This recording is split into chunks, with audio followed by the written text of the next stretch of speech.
And declare, यार चलो ठीक है। I so and so, office address so and so, do hereby Solomon declare that कि I am the sole proprietor। अब जो प्रोप्राइटरशिप होगा कि एक बंदा है जो बिजनेस चला रहा है तो उसको प्रोप्राइटर बोलते हैं, है ना। लेकिन प्रोप्राइटर कौन से नेम में है? सो एंड सो एक फॉर्म है उसके नेम में है। I do hereby authorize Mr. X person, कोई भी पर्सन का नाम होगा क्योंकि ये कंपनी, ये जो फर्म है, इसमें इस बंदे को ऑथराइज किया गया था, जिसका एज लिखना पड़ेगा आपका क्या है, ईयर, जो भी उसका एज होगा, ऑक्यूपेशन वो क्या करता है, रेसिडेंट ऑफ, उसका जो रेसिडेंट रहेगा उसका फुल एड्रेस लिखा जाएगा। ठीक है। किस लिए? टू इनिशिएट सिविल और क्रिमिनल प्रोसीडिंग्स।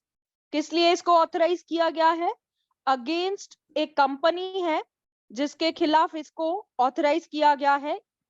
हम इस कंपनी के खिलाफ गए हैं, मैसेज मोहिनी अर्थवूमर्स करके है। To appear and represent before the court, यानी कि मिस्टर शर्मा लोढ़ा जो है, यहाँ पे आप देख रहे हो कि मिस्टर लोढ़ा का नाम लिखा हुआ है यहाँ पे, ठीक है। Without taking the names, let's do it.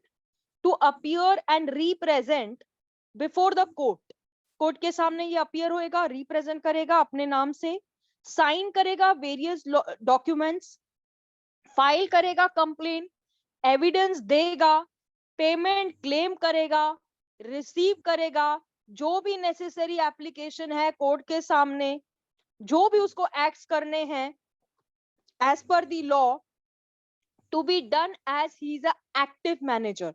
जैसे में एजेंट होता है, एजेंट और मैनेजर का हमने सम्मन्स में देखा था ना कि एजेंट और सम्मन्स का क्या विषय रहता है। तो यहाँ पर active manager and looks after day to day business and fully aware about the transaction from inception, यानी कि शुरुआत से, इंसेप्शन का मतलब ये होता है कि पहले से ही उसको इस चीज की जानकारी है, ये बंदा जो है मेरे पास ऐसा मैनेजर करके काम कर रहा है, मैं इसको अथॉरिटी लेटर देता हूं कि मेरे जगह पे जाकर, यानी किसके जगह पे जाकर, राधिका कंस्ट्रक्शन के जगह पे जाकर मिस्टर लोढ़ा क्या करेगा, मोहिनी अर्थवूमर्स का केस है, उस केस में वो अपीयर होएगा, कोर्ट में आएगा और साइन करेगा, जो भी लीगल डॉक्यूमेंट साइन करने हैं, फाइल करने हैं, एविडेंस देना है, पैसों को क्लेम करना है, या जो भी नेसेसरी एप्लीकेशंस करनी है जो कि कोर्ट रिक्वायर कर रहा है, क्योंकि ये बंदा जो है ये एक एक्टिव मैनेजर है और इसको हमारे पूरे बिजनेस की जानकारी है और इस ट्रांजैक्शन के बारे में भी जब स्टार्ट से, फ्रॉम इंसेप्शन यानी शुरुआत से इसको इस बात की जानकारी है। ठीक है। अब यहाँ पे आगे देखेंगे, just a moment. Authorize by, किसने ऑथराइज किया है? जो पर्सन है जिसने ऑथराइज किया है। ठीक है। प्रोप्राइटर कौन है? राधिका कंस्ट्रक्शन का यह प्रोप्राइटर है। ठीक है। एक्सेप्टेड बाय, यहाँ पे साइन करेगा मिस्टर लोढ़ा, ये एक्सेप्ट करेगा। अटल ने उसको क्या दिया है? एक्सेप्ट करने के लिए ये दिया है कि नाउ यू आर ऑथराइज, अब तुम्हें अथॉरिटी दी जाती है, तुम ऑथराइज हो ये सब चीजों को करने के लिए। Okay, clear? ये अथॉरिटी लेटर है, देख लीजिए। और ये सारी चीजें ना आपको कोर्ट क्या कॉलेज में भी नहीं सिखाई जाती, ना ही कोर्ट में सिखाई जाती है, ये आपको एक्सपीरियंस से, ये आपके प्रैक्टिस से आती है। तो इसीलिए मैंने सोचा कि आपको पहले से ये डेवलपिंग नॉलेज होना चाहिए कि अगर सामने वाला बंदा नहीं आ पा रहा है, तो जैसे सम्मन्स के लिए अपन एजेंट या कोई ना कोई ये कर लेते हैं ना, इसीलिए मैंने आपको ये अथॉरिटी लेटर दिखा दिया कि अगर आप नहीं जा सकते, यानी मिस्टर अटल जो है वो नहीं जा सकता, इसी ने उसने मिस्टर लोढ़ा को ऑथराइज किया कि जो भी केसेस है आगे तू देख लेना। वो केस जो है अगेंस्ट मोहिनी के नाम से है और ये बंदा जो है मिस्टर लोढ़ा ये सारा का सारा चीजें करेगा, यानी कि मिस्टर बुधवानी को यहां पर जाने की कोई भी जरूरत नहीं है। Getting my point? Clear? Authorize कर रहा मैम है पहले इसके लिए और मैम पहले इसके लिए ये लेटर देना पड़ेगा। यस, अगर पहले किसी को ये ऑथराइज लेटर देना करते हैं तो। पड़ता है। हाँ, क्योंकि ये नहीं जा पा रहा है, जैसे हम पावर ऑफ अटॉर्नी कैसे करते हैं, मैं ये भी सिखाऊंगी कि आपको पावर ऑफ अटॉर्नी कैसे बनानी रहती है, सेल कैसे बनाने रहता है। एक एक डेली एक लेके आऊंगी और डेली आप एक एक मेरे से सीखते जाओगे। यहाँ से आपकी ड्राफ्टिंग प्रैक्टिस भी हो रही है, यहाँ से आपकी मेंस की भी तैयारी हो रही है, यहाँ से आपकी कोर्ट की भी प्रैक्टिस हो रही है ना बच्चे? ठीक है, क्लियर? चलो, रूल नंबर 18 पे कल मैं छोड़ के गई थी। यहाँ पे रूल नंबर 18 क्या बोलता है? Endorsement of time and manner of service. देखो, एंडोर्समेंट का मतलब क्या होता है? Signature, sign. तो जो भी सर्विंग ऑफिसर होता है, यानी कि टिंग टोंग, कौन है? मैं आया हूं, समन्स लाया हूं, this is called as serving officer. क्या बोल रहे हैं? मैकडोनाल्ड का burger. Usma, what is he saying? I didn't get him. मैम, मैकडोनाल्ड दोबारा बोलो।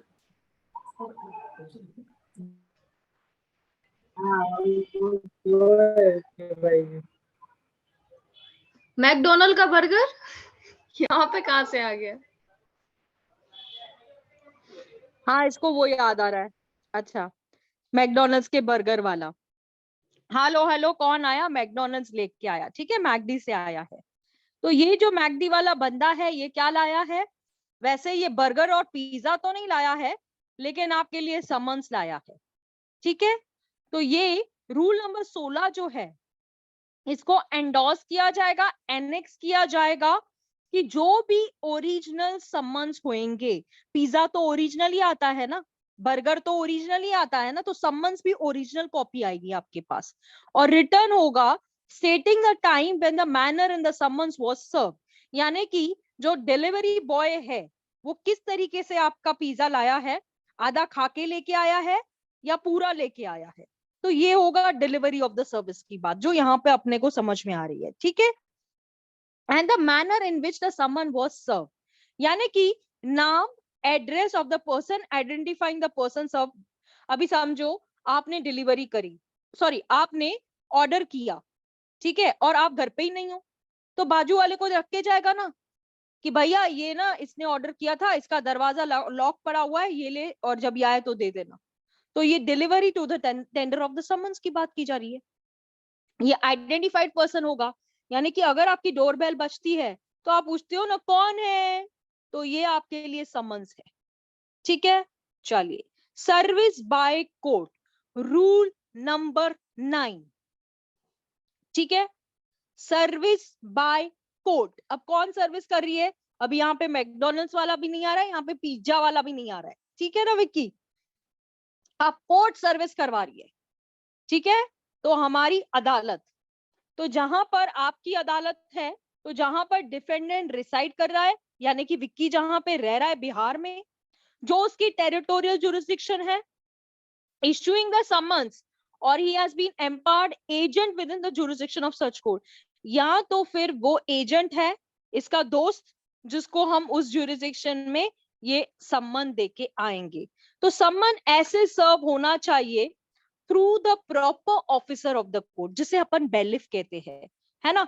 जैसे कि आपके मैकडोनल्ड्स वाला डिलीवरी बॉय, तो यहाँ पर बेलिफ बॉय, ठीक है। बीबी, बीबी के वाइन सुना है ना आपने, तो यहाँ पे बेलिफ होगा, ठीक है।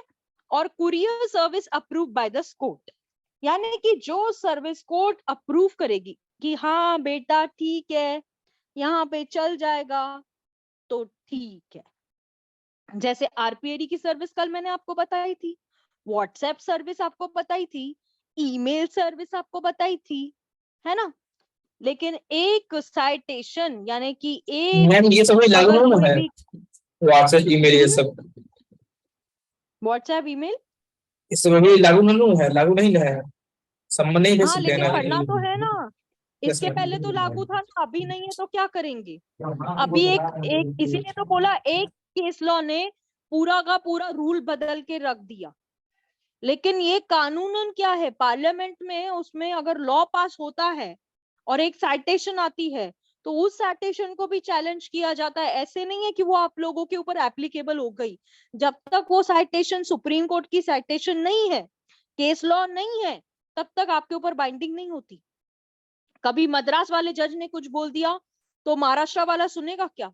कभी महाराष्ट्र वाले ने सुन लिया तो इलाहाबाद वाला सुनेगा क्या? इलाहाबाद वाले ने कुछ कह दिया तो बिहार वाला सुनेगा क्या? हर अपनी अपनी करते हैं वो लोग, किसी के ऊपर कोई बाइंडिंग चीज नहीं होती। जब तक हमारा जो सुप्रीम कोर्ट है उन्होंने अगर हमारे ऊपर मोहर लगा दी तो फिर अलग बात है, ठीक है। 9Q क्या बोलता है? CPC empowers the Supreme Court to deliver summons in such manner जैसे भी कोर्ट सही समझती है। यानी कि CPC के अंदर कोर्ट जैसे ठीक समझेगी वैसे सम्मन्स को सर्विस करवाया जाएगा। हर कोर्ट का अपना नाटक रहता है, मैं क्लियर कट ये बात बोल रही हूँ। हम प्रैक्टिस एक ही इसमें करते हैं, जैसे कि हमारा पूना कोर्ट हो गया, हर कोर्ट का अलग अलग ये है, नहीं ऐसा नहीं, नहीं वैसा नहीं, ये हर किसी का अपना नाटक चलता रहता है कि इस तरह से नहीं करना है, हमको इस तरह से करना है। तो ये डिपेंड करता है कि जैसे उनकी प्रैक्टिस होगी वैसे वो करेंगे, है ना। चलो रूल नंबर 9(3) क्या बोलता है? Summons can also be serve by registered post, जो कि मैंने आपको RPAD तो बता ही दिया है। स्पीड पोस्ट जिसका डॉकेट नंबर मिलता है, आपको पता है ना कि स्पीड पोस्ट तो आजकल मोबाइल पर मैसेज आ जाता है कि आपका सम्मन गया, या कोई भी डॉक्यूमेंट होने दीजिए, कोई भी लेटर होने दीजिए, आपको मोबाइल पे मैसेज आ जाता है इमीडिएटली। जैसे हमारा स्पीड पोस्ट के लिए डॉक्यूमेंट अंदर जाता है वैसे ही आपको मैसेज आता है, ठीक है। कुरियर सर्विस जो कि ऑफिशियल होगी, कौन सी भी कुरियर एनी तैनी नहीं चलेगी यहाँ पे।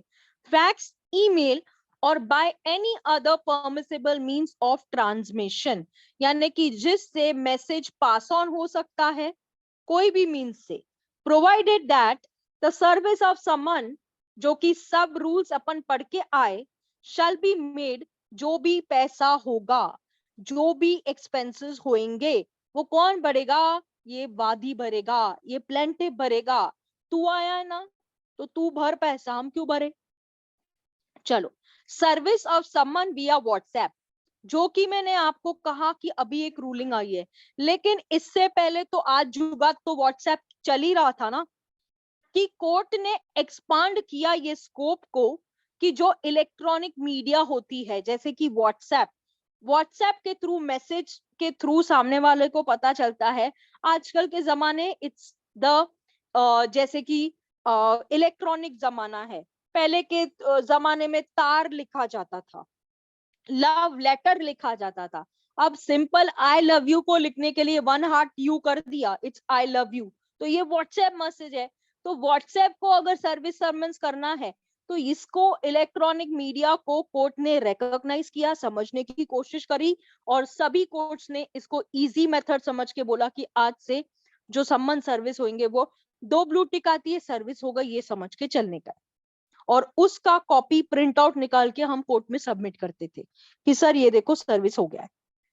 अगर हो गया है वो फिर भी नहीं आया है तो हमारा एक्स पार्टी ऑर्डर तो हमारे साथ है, हम बॉलिंग भी हमारी, बैटिंग भी हमारी, विकेट भी हमारा, सिक्सर भी हमारा, चौका भी हमारा, गेम भी हमारी। आया बात समझ में? चलिए अब यहाँ पे ये केस लॉ है, हिसार प्रॉपर्टी डिस्प्यूट का केस था जिसमें इसने व्हाट्सएप को रिकॉग्नाइजेशन दिया था। जैसे मैंने आपको कहा ना कि एक केस लॉ सूरत बदल देती है तो बस सभी उसको फॉलो करना चालू कर देते हैं, लकीर के फकीर होते हैं ये लोग, इनको पता है ये चल रहा है ना, हाँ चलने दो, ठीक है। इनको बाद में अगर कहीं ना कहीं देखो, इनको कहीं पे भी ये नहीं बोला जाता है कि आप ऐसा ऑर्डर आपने क्यों किया। आफ्टर द ऑर्डर ऑल्सो, अभी मेरे खिलाफ किसी जज ने अगेंस्ट में ऑर्डर किया, मेरे अगेंस्ट में ऑर्डर किया तो मुझे बहुत गुस्सा आया, इसने इसकी हिम्मत कैसे हुई ऐसे करने के लिए। लेकिन अगर आपको कोर्ट प्रैक्टिस करनी है तो फिर आपको स्माइल लेके उसी कोर्ट के अंदर वैसे ही प्रैक्टिस करनी पड़ेगी जैसे आपके साथ कुछ हुआ ही नहीं। ये है कोर्ट प्रैक्टिस। तो इसी तरह से जो ये सुप्रीम कोर्ट मैम ऐसे सब कर कैसे लेते हैं? हाँ? ऐसे सब कर कैसे लेते हैं? स्पोर्टिव लेना पड़ता है, स्पोर्टिव लेके चलना ही पड़ता है। लाइफ में हम लोग डेथ्स देखते हैं, लाइफ में हम एक्सीडेंट्स देखते हैं, फिर भी उठ के चलते हैं ना। बहुत सी ऐसी चीजें होती है, तो ये स्पोर्टिव लेना पड़ता है हम लोगों को, दिल पे नहीं लेने का। और हमेशा एक बात समझ के ले लो, प्रैक्टिकल चलने का, दिल से काम नहीं दिमाग से काम करने का। दिल से काम करना चालू कर दिया ना, रोगे तुम लोग, कोई फायदा नहीं है फिर प्रैक्टिस के अंदर। ठीक है, यहाँ पर फर्स्ट इंस्टेंस क्या हुआ था कि जो स्टेट ऑफ हरियाणा है, जहां पर फाइनेंशियल कमीशन, जो कि IAS officer mister Ashok Khemka, इस मैटर में प्रॉपर्टी का डिस्प्यूट था, कोर्ट ने अलाउ किया सर्विस ऑफ समन्स व्हाट्सएप के through to one of the respondents, जो कि काठमांडू में शिफ्ट हो गया था। अब यहाँ पर हमारा केस हरियाणा में चल रहा है, काठमांडू तक पहुंचने के लिए तो पता नहीं कितना टाइम लग जाएगा। इसीलिए कोर्ट ने ये मीडियम निकाला कि क्यों ना व्हाट्सएप के थ्रू, जब व्हाट्सएप के थ्रू मैसेजेस हो सकते हैं तो ये क्यों नहीं, जेन्युइन है। मैम मुझे काठमांडू सबको तो पता है। इंटरनेशनल हो गया ना केस, ये तो नेपाल में है हाँ काठमांडू। ठीक है ना, लेकिन आप मेरे को ये केसेस तो आए ना, रेफर तो हुए हैं ना। 2 केसेस कभी कैंसिल नहीं होते, एक बात समझ के चलो, केसेस कभी भी कैंसिल नहीं होते बच्चा। आज भी 1986 के केस को, 1919 केस को रेफर किया जाता है ना, फिर अपन बोलेंगे कि वो कैंसिल हो चुका है, नहीं ना। उसके ऊपर अगर ऐसा कोई ओवर रूल्ड आ जाए, यानी कि उसके मैम तो ऊपर यहाँ पे तो उसका इंटरनेशनल बाप केस आ चलेगा, जाए। यहाँ पे इंटरनेशनल पासपोर्ट केस लगता है चलेगी। क्या वहां का? नहीं, पासपोर्ट लगता है क्या वहां का? फिर कहाँ से इंटरनेशनल चलेगा? ऐसे कैसे, काठमांडू तो इंटरनेशनल बॉर्डर आती है इसका ना। अरे हरियाणा और काठमांडू में फर्क तो है ना, डिस्टेंस तो है ना। मैम बट ये तो इंटरनेशनल कैसे चलेगी ना, क्योंकि ये तो किसने नेपाल कहा में है। इंटरनेशनल? मैम काठमांडू अरे नेपाल समझो, में है। हेलो, चलो चलो ठीक है, आपकी बात मानी कि ये तो इंटरनेशनल हो जाएगा, लेकिन जहां से सम्मन आया वो तो इंटरनेशनल नहीं है ना। हरियाणा से सम्मन आया है, वो तो इंटरनेशनल नहीं है ना। तो केस इंटरनेशनल कब चलेगा? जब काठमांडू से आएगा। अगर जहां का केस, देखो आप एग्जाम्पल, मैं पूना में रहती हूँ, ठीक है, हमारा बेस जो है वो अलग है। आप लोग बिहार में, आपकी लेडीज अगर ऐसा चलने लगे तो आप कैसा ये करोगे, घर में बिठा दोगे? तो जैसा देश वैसा भेस की बात है ना। वो काठमांडू का केस थोड़ी है, वो हरियाणा का केस है। तो हरियाणा का केस कैसे चलेगा? हरियाणा का सम्मन्स गया है काठमांडू में, तो काठमांडू से लोग आएंगे ना उधर, सम्मन भेजा जा रहा है बच्चे। ठीक है, अगर कोई रूलिंग ओवर रूल भी हो जाती है, यानी कि समझो उसके ऊपर उसका बाप आया है, कोई ऐसी केस लॉ जिसके ऊपर उसका बाप आया है, तो वो नहीं चल के वो चलेगी, वो ओवर रूल हो जाएगी, यानी कि उसको आंखें बंद कर लो, ऐसे समझो कि वो थी ही नहीं, मर गई। सिंपल भाषा में बताऊं तो जो न्यू जजमेंट आएगी वो बाइंडिंग हो जाएगी। लेकिन हर स्टेट अपनी चीज करता है, मैं घड़ी घड़ी बोल रही हूँ। हमारा महाराष्ट्र वाला अपना करेगा, तुम्हारा बिहार वाला अपना करेगा। ठीक है, बहुत सारे जजेस को गाई होती है हाईकोर्ट जाने के लिए, तो बहुत सी चीजें होती है, ये इंटरनल चीजें है। यहाँ पर डिफेंडेंट हस्बैंड, जो कि ऑस्ट्रेलिया में, to avoid any summons file his wife, यानी कि ये जो है डिफेंडेंट हस्बैंड है, वो क्या किया, ऑस्ट्रेलिया भाग गया। किस लिए? समन्स को अवॉइड करने के लिए, क्योंकि उसकी वाइफ ने उसके ऊपर डोमेस्टिक वायलेंस का केस किया था। ठीक है, तो बहुत डिफिकल्ट था। अब ऑस्ट्रेलिया में कौन जाएगा ना भाई, हम लोगों को कोई तार तो नहीं होगा जो जाएगा, आरपीडी सर्विस भी नहीं जाएगी ऑस्ट्रेलिया, है ना ही फिर ऐसे होगा कि कुरियर वाला जाएगा ऑस्ट्रेलिया लेके अपना समन्स। तो यहाँ पर जब ऐसी परिस्थिति हुई थी, तो जस्टिस सुरभि शर्मा जो थी, उन्होंने, जो कि दिल्ली हाई कोर्ट की जज थी, उन्होंने अलाउ किया वादी को कि समन्स जो सर्व किया जाए व्हाट्सएप के थ्रू, और अगर वहां पे डबल टिक होती है तो ये एक कंक्लूसिव प्रूफ होगा कि सामने वाले को जो समन्स है वो रिसीव हो चुके हैं। समझ में आया? आजकल तो सिक्योरिटी आ गया, व्हाट्सएप पर डबल टिक नहीं भी लगेगा तभी हम देख सकते हैं, तो यहाँ पे कैसे पता चलेगा। हाँ, वो तो अभी, लेकिन पहले के टाइम पे ऐसे नहीं रहता था। पहले के टाइम ऐसा नहीं रहता था ना, डबल टिक जो नॉलेज जिसका रहेगा। उस जज को इतना नॉलेज नहीं था, वो इतना थेपा जानती तो वो जज बनती ही नहीं, ठीक है। सही बात है। चलिए रूल नंबर 94 की तरफ चलते हैं। जहां पर डिफेंडेंट रिसाइड करता है outside the jurisdiction of court, the summon shall be serve through an officer of the court, जिसके जुरिसडिक्शन में वो प्रतिवादी रहता है। यानी कि वहां का कोर्ट, बिहार के कोर्ट में जो बिहार का बैलिफ होगा, बिहार का ऑफिसर होगा, वो जाके समन सर्विस करके आएगा। ठीक है। रूल 95 क्या बोलता है? The court shall treat refusal of acceptance as valid service. नहीं नहीं, हमारा नहीं है ये बाजू वाले का रुमाल है ना, वो गिर गया है। नहीं नहीं, हमको नहीं मालूम है ये किसका है। आप अगर मना कर रहे हो, रिफ्यूज कर रहे हो कि नहीं हम नहीं ले सकते, नहीं नहीं नहीं नहीं, मेरे घर में बड़ा ही नहीं है कोई भी, आप कौन है, कौन है आप, मेरे को नहीं मालूम है, मैं नहीं ले सकती। यानी कि आपका मना करना भी यहाँ पर ऐसे समझा जाएगा कि आपने एक्सेप्ट किया है और उसको नाम दिया गया है वैलिड सर्विस का। कितना ही boyfriend I love you I love you I love you करे, ठीक है, आप मना करती गई, मना करती गई, आपने ऐसा एक्शन दिखा दिया कि आपके दिल में हाँ है, तो वो क्या समझा जाएगा कि आपका प्रपोजल एक्सेप्ट हो चुका है। तो इसी को वैलिड सर्विस कहा गया है। समझा? बहुत सरल भाषा में बताया बोला जाए तो भी एक्सेप्ट माना जाएगा ना। वही तो बात है कि आप कुछ मत बोलो, चुप रहो, गांधारी समझो अपने आप को, ऐसे दिखाओ हमें कुछ नहीं आता। लेकिन अगर आपने लेने से इनकार कर रहे हो ना कि नहीं नहीं नहीं नहीं नहीं नहीं बिल्कुल नहीं, नहीं नहीं ऐसा कैसा, नहीं नहीं नहीं नहीं, तो मतलब आपको लेना नहीं है। और कोर्ट ये समझ के चलेगी कि आप जबरदस्ती नहीं ले रहे हो, ये कोई लव लेटर नहीं है, ये कोर्ट का सम्मन है, ये कोर्ट का ऑर्डर आया है आपके पास आने के लिए। आप कोर्ट के ये नहीं हो, कोर्ट आपसे बहुत बड़ी है, ये समझ के चलना पड़ता है। ठीक है। आज एक बच्चे को भी पता है कि कोर्ट क्या होता है, वकील क्या होता है, प्लीडर क्या होता है। बहुत छोटे छोटे बच्चों को भी पूछोगे, अरे आप वकील हो ना, हाँ हम आपको जानते हैं, ऐसे बात करते हैं आजकल बच्चे।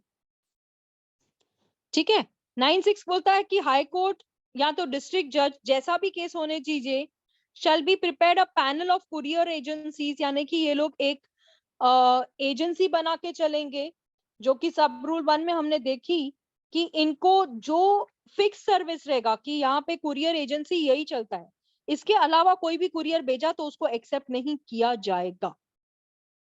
समझे? Now service by plaintiff 9A की बात करते हैं हम लोग। कोर्ट परमिट कर सकती है service of summons by the plaintiff in addition to the service by the court. यानी कि अब प्लेंटिफ इतना ये होके बैठा हुआ है कि नहीं नहीं हम ही जाएंगे, कोर्ट सर्विस नहीं कर रही है, ये नहीं वो नहीं, कोर्ट बोलेगा ये ले सम्मन, जाके जाके प्रतिवादी के घर पे देख क्या। ठीक है। This is 9A। अब इसमें सब्स्टिट्यूट सर्विस जो कि रूल 17, 19 और 20 में दी गई है। पहले ये समझो कि सब्स्टिट्यूट सर्विस होती क्या है। सब्स्टिट्यूट सर्विस का मतलब ये होता है कि वो सर्विस ऑफ समन्स जो कि substitute ordinary mode of service of summons के थ्रू किए जा सकते हैं।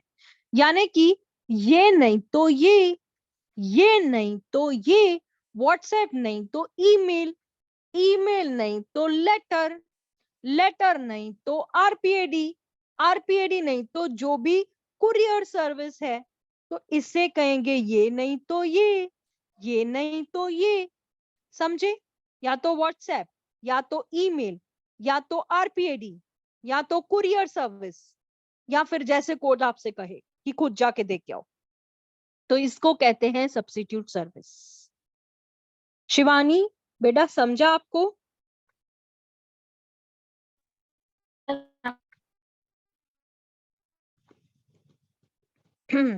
Rule number 17, service of summon by affixing. Service of summon जहां पर कोई डिफेंडेंट है, कोई उसका एजेंट है, या कोई पर्सन जो कि रिफ्यूज कर रहा है, मना कर रहा है कि हम साइन नहीं करेंगे, नहीं नहीं हमें नहीं चाहिए।